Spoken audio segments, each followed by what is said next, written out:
ఎదురుగా సెలబ్రిటీ కనిపిస్తే వాళ్ళని తాకాలని మనలో చాలా మందికి ఒక దురద ఉంటుంది. అది అమాయకత్వం వల్ల అయ్యుండొచ్చు, లేకపోతే ఇంకేదైనా ఇంటెన్షన్‌తో అయ్యుండొచ్చు. కానీ ఒక్కటి మాత్రం నిజం, ఎదుటి వాళ్ళని మనం తాకేటప్పుడు వాళ్ళు కంఫర్ట్‌గా ఉన్నారా లేదా చూసుకోవాల్సిన బాధ్యత మన మీదే ఉంది. ఎదుటి వాళ్ళు అమ్మాయి అయినా అవ్వచ్చు, అబ్బాయి అయినా అవ్వచ్చు. కానీ తాకేటప్పుడు వాళ్ళ పర్మిషన్ లేకుండా, లేకపోతే వాళ్ళు కంఫర్ట్‌గా ఉన్నారో లేదో తెలుసుకోకుండా తాకడం చాలా తప్పు. ఈరోజు శ్రీముఖి అగ్ని పరీక్ష వేదిక మీద ఒక అతని పట్ల అనుచితంగా ప్రవర్తించిందని, అతన్ని నానా మాటలు అన్నదని శ్రీముఖిని చాలామంది ఇప్పుడు ట్రోల్ చేస్తున్నారు. మనం ఆలోచించుకోవాల్సిన విషయం ఏంటంటే, ఓకే, అతను అమాయకత్వంతోనే దగ్గరికి వెళ్ళి ఉండొచ్చు, తాకాలని ప్రయత్నించవచ్చు. కానీ అది ఇష్టం లేదని చెప్పే అధికారం శ్రీముఖికి తప్పకుండా ఉంది. శ్రీముఖి గురించి వదిలేయండి, ఆ ప్లేస్లో ఉన్న నువ్వైనా నేనైనా అలాగే చేస్తాం. ఎవరు పడితే వాళ్ళు వచ్చి మనల్ని తాకుతూ ఉంటే మనం ఎందుకు యాక్సెప్ట్ చేస్తాం?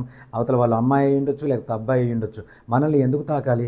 తాకేటప్పుడు మనం కంఫర్టబుల్గా ఉన్నామో లేదో వాళ్ళు చూసుకోవాల్సిన బాధ్యత వాళ్ళకు ఉందని ఆలోచిస్తాం కదా. కొంతమంది ఏమంటున్నారంటే, ఇష్టం వచ్చిన వాళ్ళని బాగానే తాకుతారు, ఇష్టం లేని వాళ్ళని మాత్రం దూరంగా పెడతారు అని. ఆఫ్ కోర్స్ అది వాళ్ళ చాయిస్, అది వాళ్ళ ప్రయారిటీ. అంతెందుకు, మనకుండవా ప్రయారిటీస్, మనకుండవా చాయిసెస్? మనకి ఎలా అలవాటు అయిపోయిందంటే, ఒక అందగాడు ఒక అగ్లీ పర్సన్ ఉంటే మనం ఎప్పుడు అగ్లీ పర్సన్ పాయింట్ ఆఫ్ వ్యూలో ఆలోచిస్తాం. ఒక ధనికుడు ఒక పేదవాడు ఉంటే ఎప్పుడు పేదవాడు పాయింట్ ఆఫ్ వ్యూలోనే ఆలోచిస్తాం. ఒక బలమైన వాడు ఒక బలహీనుడు ఉంటే ఎప్పుడు బలహీనుడు పాయింట్ ఆఫ్ వ్యూలోనే ఆలోచిస్తాం. కాదు, రెండో పాయింట్ ఆఫ్ వ్యూ కూడా ఉంది. ఆ పాయింట్ ఆఫ్ వ్యూలో కూడా మనం ఆలోచించగలగాలి. ఎప్పుడు న్యాయం ఈ పక్కనే ఉండదు, ఆ పక్కన కూడా ఉంటుంది. మనం ఆలోచించగలిగితే నిజానిజాలు ఏంటో అర్థం అవుతాయి.